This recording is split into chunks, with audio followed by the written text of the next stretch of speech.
Walt Whitman once said, "Keep your face always towards the sunshine, and shadows will fall behind you."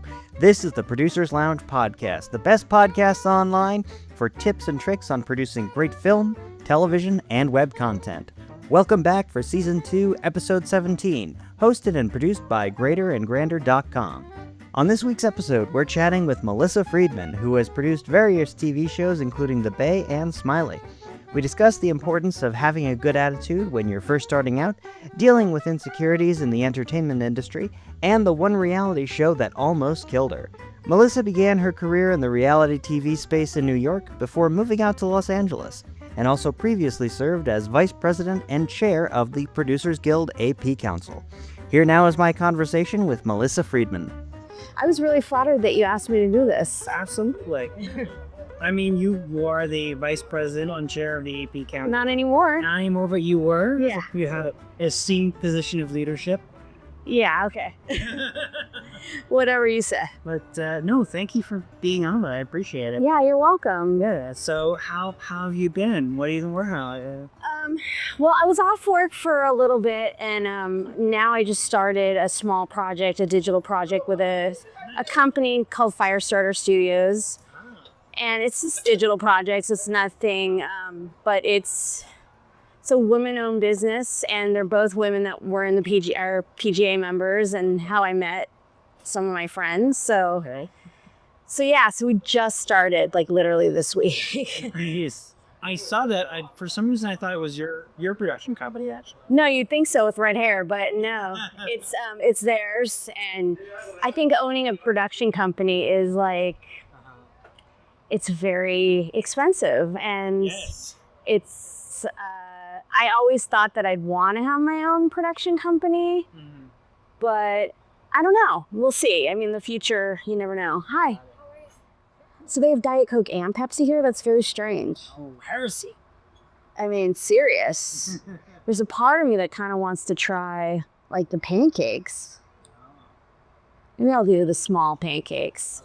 Okay. Anyway, sorry. Go ahead. Yeah, so the project you're working on with Firestarter Studios, is there anything you can share about it? Or? I don't know if I can because we have a client, so I don't want to get into too much detail because we're still working out. I mean, I know what it is, but I don't know if I can. Okay. So, but Firestarter Studios is a really great small company, and it's been great because I've seen my two really good friends make this, and they actually they bought a building and there's a studio in it. And so they're going to be the first female-owned studio in, I think, Southern California, if I'm not mistaken. Seriously? Yeah. Oh my God. I know, right? So Rachel Klein and Kimberly Austin are the owners of the company, and Rachel and Kimberly and I have been friends for a long time. So it's been nice because I've been able to hire people that I want to hire and build crews that I like, you know what I mean? So even if it's like a project that's not like necessarily like a big TV show or whatever, it's smaller projects, you get to work with people that you really like. And I think when you get to a certain age, you're kind of like, I don't want to work for people I don't like anymore. It's hard because, you know, we have a business where there's a lot of egos and stuff, but it's been really nice because I get to do that. So, yeah. That's awesome. Yeah. So I'm curious then, because as a member of the TGA, I imagine you've opened a lot of women positions. Yeah.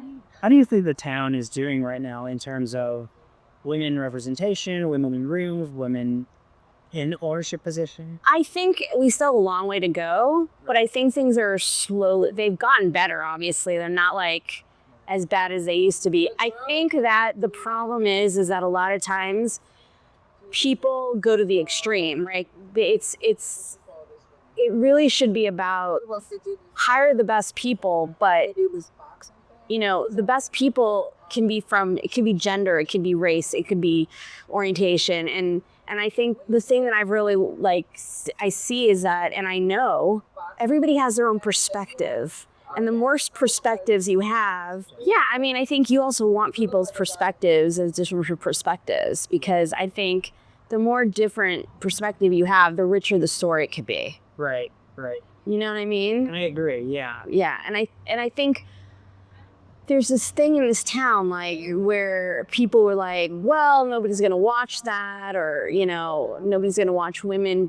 I said, it's like, why? Like, more than half the population is a woman right now. And that's very interesting because the problem I always have had with the argument of, oh, you shouldn't do it based on quotas, you should do it based on merit. But if you really interrogate that kind of argument, that means that the people who have been traditionally ostracized from those rooms and those representations, you're saying that they don't have merit. Right. And so everything that we're doing now, that's perfectly fine. Right. So, and that's just not fair. It's not. Yeah, and I think everybody's always been sort of separated, and now as time has gone by, just in general, more people are mixing and matching, and, you know, it just depends where you grew up. Also, you know, sometimes people they grew up in an area where a majority of people are white, or the majority of people are black, or the majority of people are Asian. You know, it's like, so, like, for me, I went to school in San Francisco, and it was great because there was, like, people from all different places, and I loved it because, you know, and I lived in New York for 10 years. So it's like, I like knowing people from different backgrounds, and it makes it more interesting because we all have different stories. Yeah. So you grew up your entire childhood and teenagehood in I was born in New York. We moved to Southern California when I was 2 years old. Oh, wow. I grew up out here, mostly in Agora Hills, California. And then I went to college in San Francisco, moved back down here after college. And then I moved to New York a couple years after I'd been working, and worked there for 10 years and really started in production in New York. When did you realize that you wanted to get into the entertainment industry? Oh, God, forever. Forever? It's like I wanted to be a singer. I wanted to be an actress. I wanted to do my own thing. Like, I wanted to do everything. So for me, it's always been the entertainment business. There was nothing else. And I think, obviously, there are things that you wish you had done a little bit different, but you have one life, so you just kind of have to figure it out as you go along. So MTV was really where I started as a production assistant when I was a little bit older, because a lot of MTV people at the time, they started as interns, you know, in college, and then they moved. And I wasn't that person. I sort of came in and had to navigate that a little bit, because you had people that were way too young that were called producers. And really, you know, not that age should matter, because it really shouldn't, but sometimes people aren't mature enough. I think I had a little bit of a chip on my shoulder when I was younger, because I had worked at a talent agency in LA, and I'd worked, you know, at Disney, and I was like, I know what I'm doing. Like, you're in your 20s, you kind of think you know everything, and you really don't. And it affected me. Like, I think I had an attitude, and I think that I would have gotten a little bit further if I hadn't had such an attitude. I had not an attitude, but a chip on my shoulder, you know? Yeah. I can definitely empathize with that, because, like, I was one of those people where I was really blessed in terms of, I knew I wanted to go into producing the first day I started film school. Mm-hmm. So I oriented all of my education around that. And when I graduated from film school, like, I was producing commercials before I graduated. Wow. Yeah. And then after getting out, I did have to start over as a PA. And in many cases, I had to work under people who knew less about producing than I did. I knew budgets and schedules, and they, in some cases, didn't even want to be producers. They wanted to be writers. Right. Yeah, so.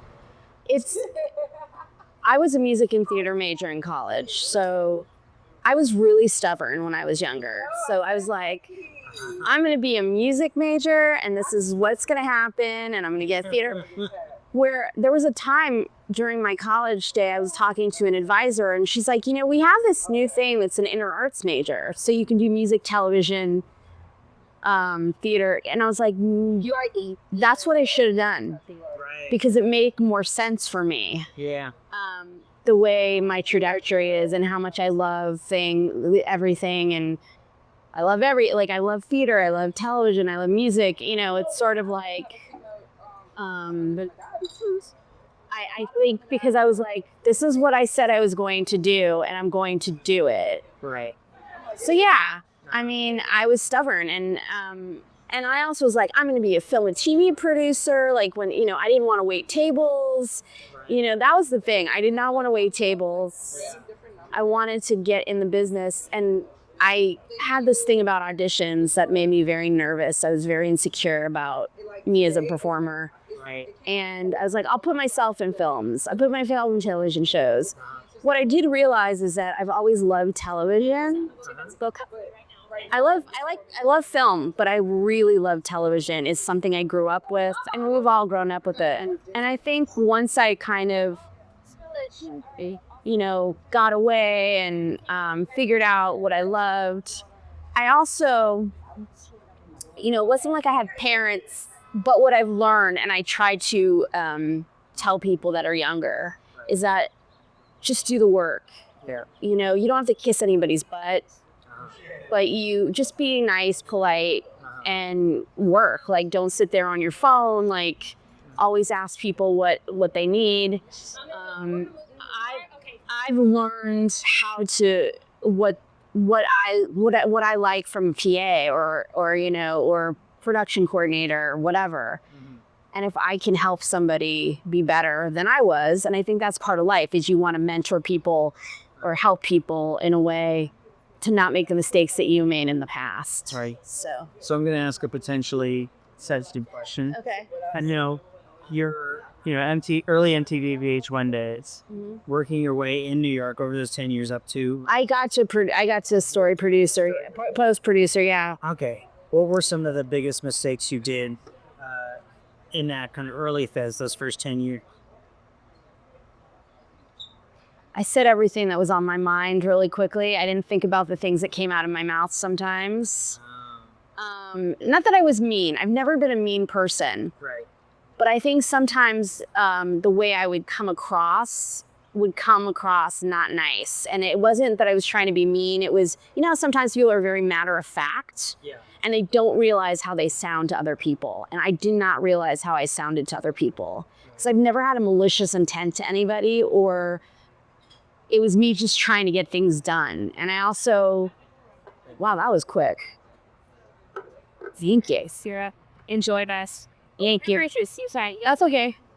Well, this is exciting. I did not think I was going to have a pancake today. Anyway, I got into it with people. I also had a bad attitude sometimes. When you take a bad attitude to work, it affects other people, and you don't realize that. Right. I struggle with that. And it was insecurities, Mm-hmm. We have these insecurities about ourselves, and I was highly insecure and, wasn't getting where I wanted to go quick enough. Nobody's perfect, and that's the thing. I also have this thing about failure. Like, it was like my worst fear, but failure is a part of learning.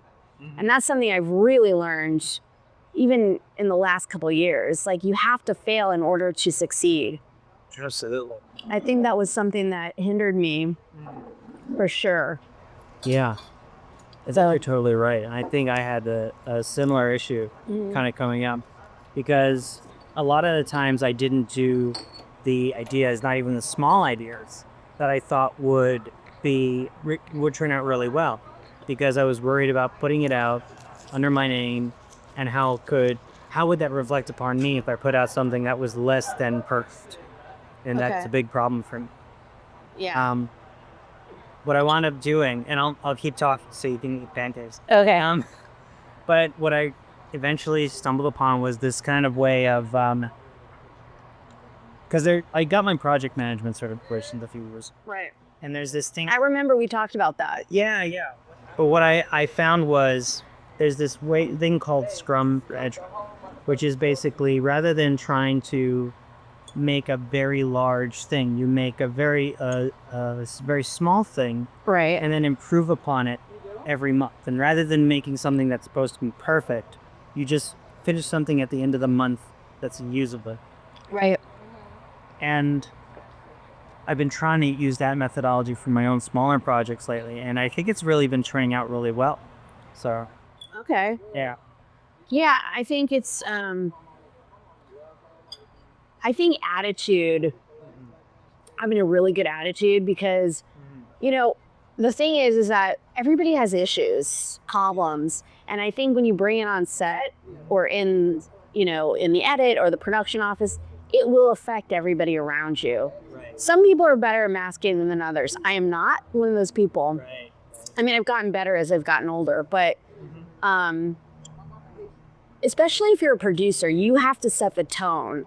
And I think I've learned that over the years. I'm like, my whole thing is like, set the tone. Am I perfect at it? Nobody is. But I think that I've gotten to the point where I'm the kind of producer that I'm concerned about everybody. Like, I'm concerned about the crew and making sure that they have what they need to make what needs to happen. I'm careful with cast, or if I'm interviewing somebody, or, I take that very seriously. I take that as I'm the person that has to take care of the situation. Right. Because people always ask, what is a producer? I'm like, there are a lot of things. Herder of cats, most important. It's interesting that you touch on that, because there are not only the different types of producers, not only the different types of producers, Can I get 2 more there, please? the different titles of producers as well. Yeah. But even if you have like 3, 4 executive producers on a show. Don't get me started on the titles. Oh yeah. Sorry, go ahead. I interrupted. But even if you have 4 different executive producers on a show, each of them has a different kind of lane. Right. Yeah. 100%. Yeah. Um, And it sounds like your lane is kind of caretaker? It's kind of a combination, because I worked on most of the projects I worked on are non-union. So every production is different. You could be doing multiple jobs. I'm a creative producer foremost, but like the projects I'm doing now, I'm doing a lot of the logistics and the overall producing, but I'm going to be involved in the casting, and I'm excited about that. Right. But like on a reality show, I'm interviewing people, I'm making sure story happens. It's sort of like I'm kind of a jack of all trades in some way, but because of the way the budgets have gone down, and they've been combining jobs for the last, what do you think, 15 years? Oh, I'd say 30. Maybe. Yeah. It seems like the independent film boom of the 90s happened, and then after that, everything just became either really corporate or really independent. Right. But I mean, even like reality stuff, that Oh, yeah. because that started, and then, they get away with a lot more stuff. Yeah, I would say I'm a caretaker. I'm a psychiatrist. I mean, that's the thing about a producer is there's so many roles in being just the producer. There's the person that's in charge of the money. There's the person that has to do both. There's, it's so hard to say what I am, because I do things differently on every production I'm on. So, I mean, there's basic things that you do every time, but What do you think in terms of being a creative producer and also working in reality are kind of the tips or tricks that you learn, that you do, that set you apart from your peers? People used to say, I think that I care. Sometimes it can be a detriment too. Oh, yes. But I care about people. I think that I've gotten stronger over the years. There's been times where I've had to take jobs, because it's like, I always describe my career as a roller coaster. Definitely ups and downs. There's been shows that I was like, I can't do this anymore. I can't do a dating show anymore. I think you just have to figure out where you are. There's things that I would suggest to people now that I never had the access to. because I was just trying to get any job. Like when I first started out of school, the only thing my dad ever got me was he got me internship at KBC Radio when I was in college. Right. Because it was just an industry thing and I just like, whatever. I didn't know that you could apply to like production companies. I didn't know, or I would have done that. Yeah. You know, because I love scripted television. I'm a television junkie in a lot of ways, you know? Right. So it always makes me mad when, I don't know if you've had this problem, when you're on a set and people say they don't watch television and they're making a television show, that drives me insane because I've always loved television. Now, am I unhappy sometimes on a set? Yeah, because of the circumstances, but how do you work in television if you don't like television? I don't understand that. Right. Because it's not an easy business. So what was your favorite show that you worked for? What was your favorite experience? That's funny.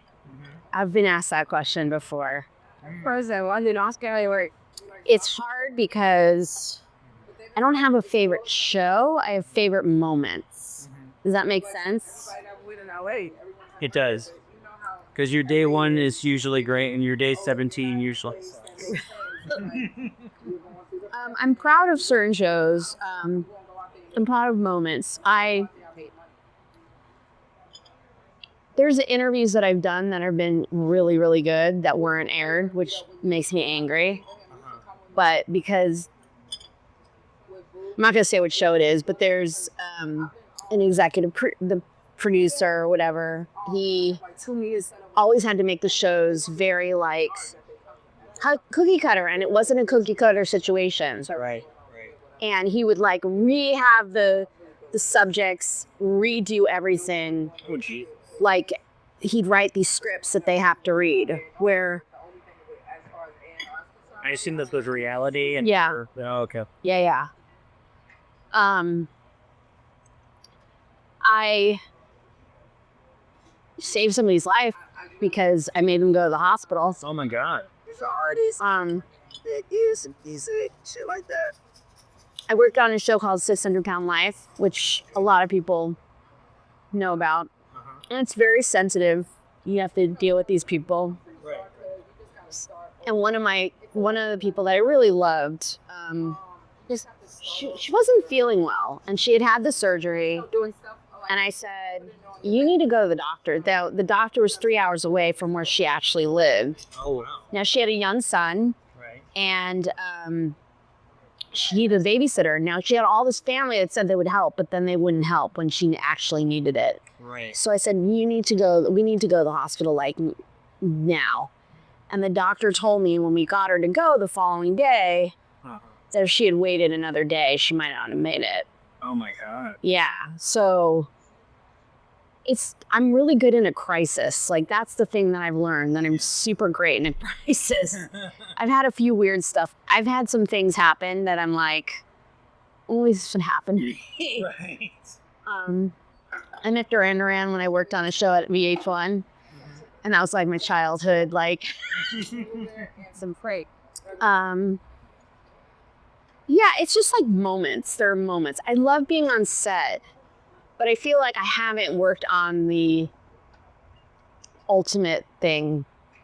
You know, I mean, there's people that have worked on certain shows for long, long periods of time. When I was at MTV, there were some shows that I worked on long periods of time, Right. but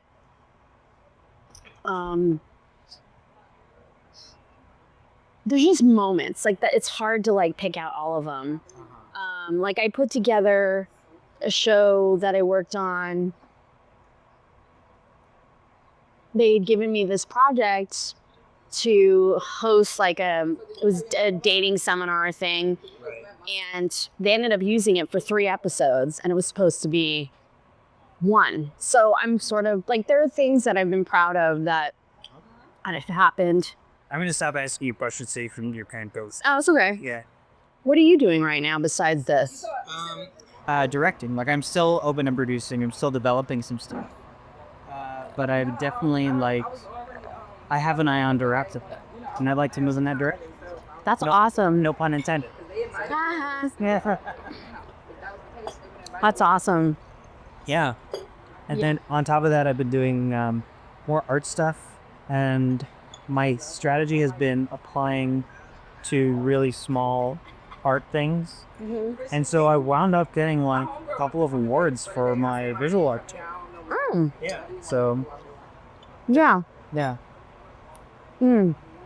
That's awesome. Yeah, I mean, like I've had some scripts that a script that we had in development, but we've kind of put it to the side. There's so many things that I still want to do, and it's just a matter of focusing. I always had this problem first on when I was much more active producing, because I wound up getting a job at Paramount and a desk job for a while.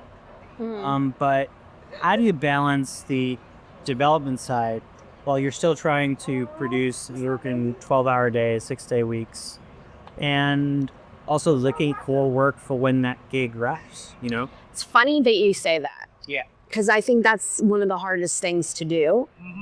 For me, when I get on a show, it's all encompassing, you know? Yeah.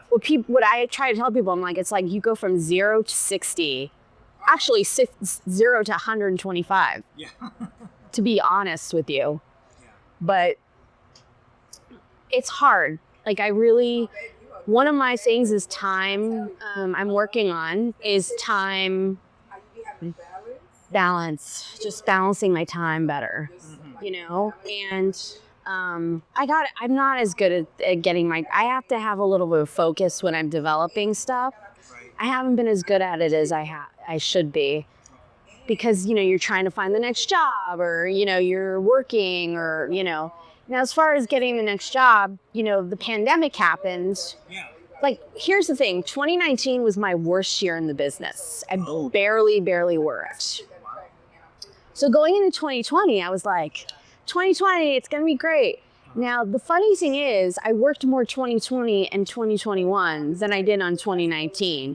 Because of Firestarter Studios, I ended up working because they had these projects that I could work on.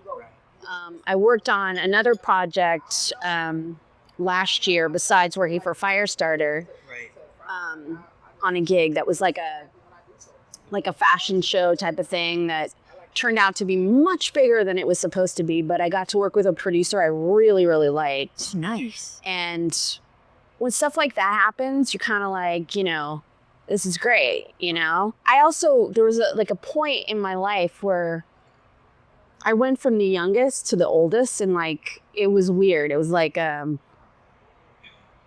freaked me out because, you know, all of a sudden you're the older one and you're like, when did that happen? Like, you know, and I wasn't like super old or anything. I'm not super old now, but you know, it's like that really made me insecure, and I didn't believe in myself the way I should have, or what I'm good at.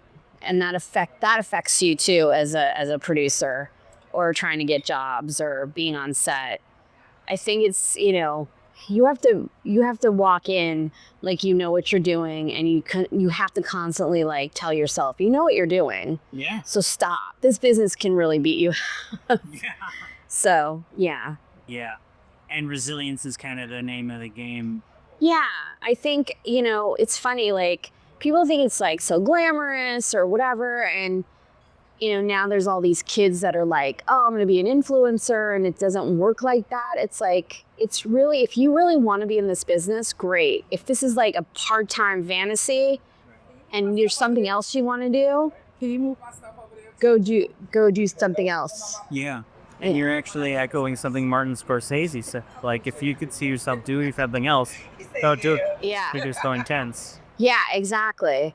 And it's not even that. It's just like, you know, a lot of times people will see like the actors or like, you know, like big producers, and it's like they don't understand the amount of people that are working in our business that really are struggling. Yeah. And really have struggled the last couple years. You know, even though there's supposedly more content, it's still hard to get a job. It's not easy. I was talking to a very big producer executive yesterday, And he was saying, it's really hard right now, even for the big companies. And a lot of these companies have consolidated or like they bought these small companies. So it's tough. And you just have to kind of keep moving forward, and relationships are important, and talking to people. And So then let me ask you, thank you. looking forward, Yeah. what do you think is your strategy for success that you're going to follow over the next 5 years? What's your 5-year plan, as they like to say? Yay.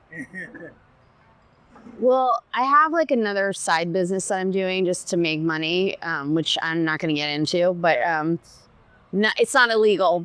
I just, it's just that. Even if it were, you wouldn't be the first producer I knew that had. Like, Yes, it's not. It's just an Elon. I'll tell you later, but, but for me, it's continuing to work with good people, figuring out what I really want. What do I really, really want? Not focusing on other people, because I think everybody has their own trajectory, and you kind of have to give yourself good talk, like self-talk. Right. This sounds weird, but I feel like you have to. I'm trying to think how to phrase this. I think it's important to continually tell yourself positive things about yourself. Yes. That's something that I've learned.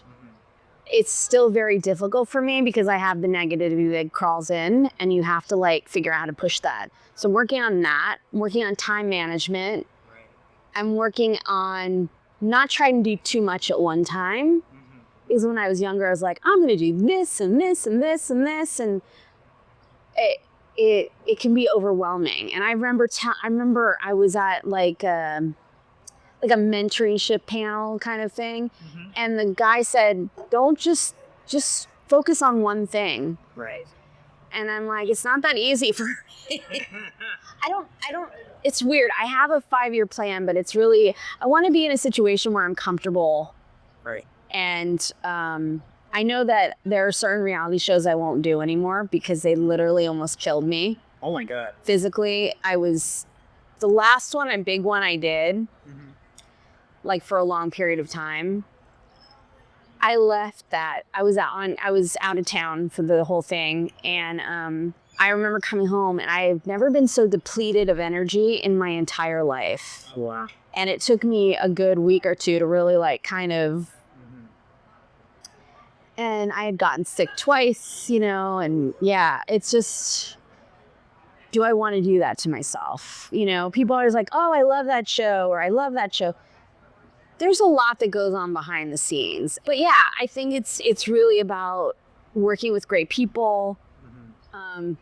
And that really does make a difference. I mean, you can't always get what you want on the set, but if I'm running the set, I'm going to get what I want on the set, So I want people, I want to be in environments that are good. I know that's not really like, it's kind of a roundabout way. My 5-year plan, I really am not looking that far ahead right now. Right. Because I remember when I was younger, people were like, what's your 10-year plan? Or what's your 20-year plan? I thought I knew everything. Now I'm just sort of like, I take it one day at a time. Yeah. Really, when it comes down to it, because life goes by really fast. And like all of a sudden I was like, what happened? Like, give myself grace, basically. Makes sense. Yeah. Yeah. Well, cool. I think that's a great place to end it. Then. Okay. Yeah. Thanks for having me. My pleasure. I hope I said some things You did. that are interesting. Absolutely. And that is Season 2, Episode 17 of the Producers Lounge podcast. Thank you to my guest, Melissa Friedman, for joining us. You can find out more about her by checking out the show notes and visiting our website at greaterandgrander.com. Our intro and outro music today was Hungaria by Latché Swing. Our episode still image is by Ricardo Tomas on Greater and Grander. If you have any questions or suggestions, we'd love to hear from you. Let us know in the episode comments. You can stay up to date by following us on social media at the handle Greater Grander, all one word. Make sure to subscribe wherever fine podcasts are found, and also, if you like what we do, share this podcast with a friend who you think will enjoy it. Join us next week for more cocktails and questions, and until then, keep producing dreams.